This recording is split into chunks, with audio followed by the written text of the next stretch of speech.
Jika aku bermimpi, dalam mimpi aku masih bisa berjalan. Tak pernah aku memimpikan diriku duduk di kursi roda, sama sekali. Namaku Sri Lestari, asalku dari Klaten, Jawa Tengah, Indonesia. Dan aku akan memulai mimpi yang lain, mimpi yang menginspirasi.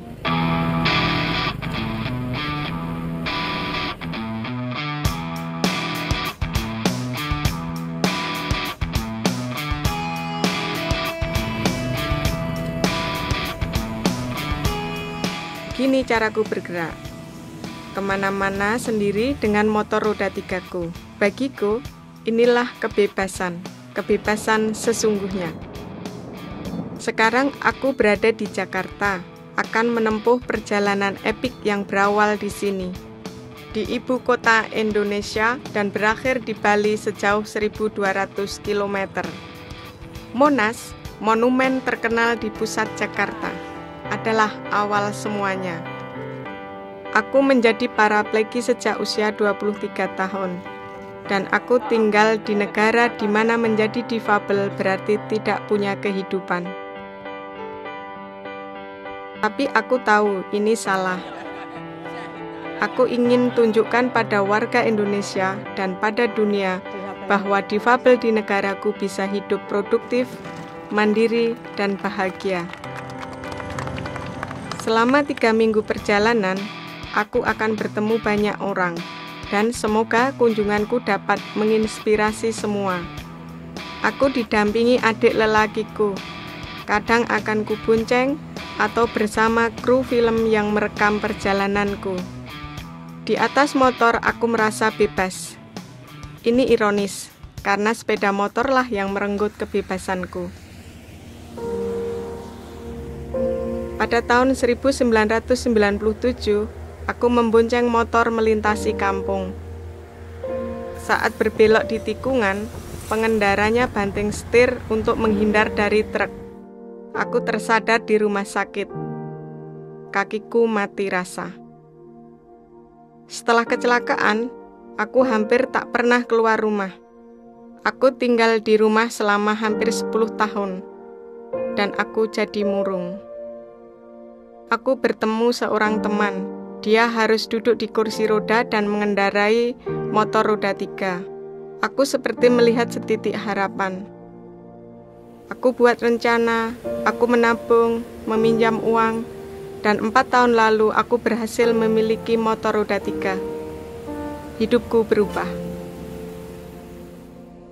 Kini aku seorang pekerja sosial. Aku dapat bergaul dengan teman-teman, dan hidupku hebat. Aku bahagia.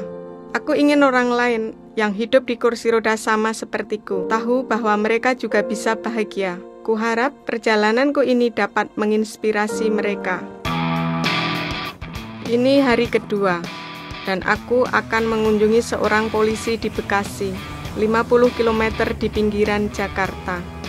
Indonesia punya peraturan ketat tentang kepemilikan kendaraan, tergantung Pemda. Untungnya aku dihubungkan dengan seorang difabel yang juga seorang polisi.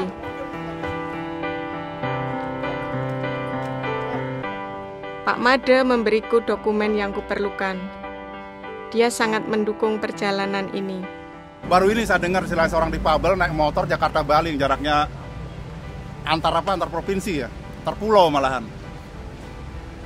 Untuk misi kemanusiaan kan, misi untuk orang-orang difabel. Ya luar biasa lah.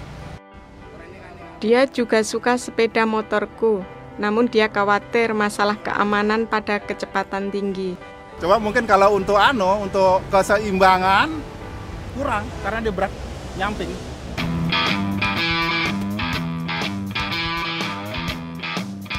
Selanjutnya, aku bertemu Pak Pinter Samosir dan Bu Ari.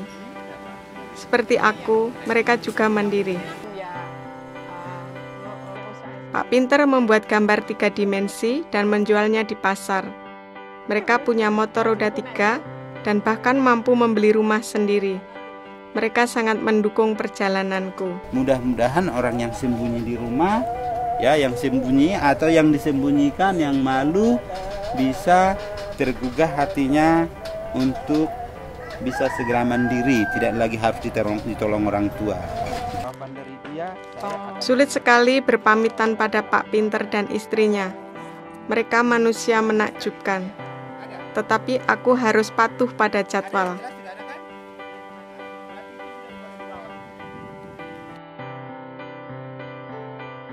Nantikan episode berikutnya, ketika aku bertemu seorang lelaki difabel yang berdiam di rumah selama 22 tahun.